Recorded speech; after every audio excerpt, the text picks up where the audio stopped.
ulam for today is tinulang tilapia naggaling sa Ilog Pasig.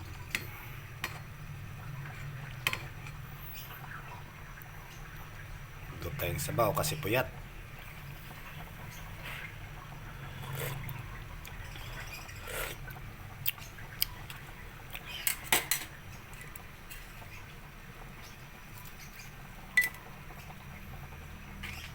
Kasi lagyan natin magic sarap kunti para mas lalong sumarap. Medyo gutom na rin. Ang sarap. Galing pang sit up yan, wala pang tulog yan.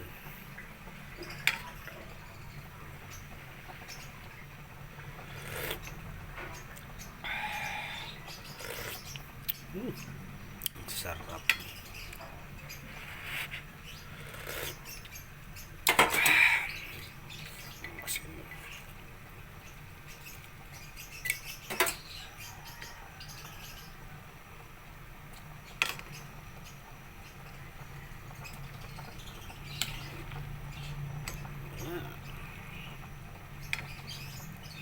Ang ating almusal ngayon.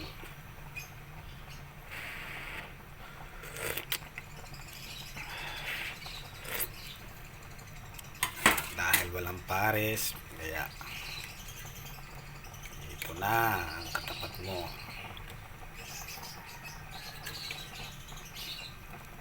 Panggamot puyat sabaw. Yan po yung ano natin, tilapia na may kalamansi, pang-asim. So ayan na guys, luto na. So kakain na po tayo ng almusal. Good morning everyone. Thank you for watching.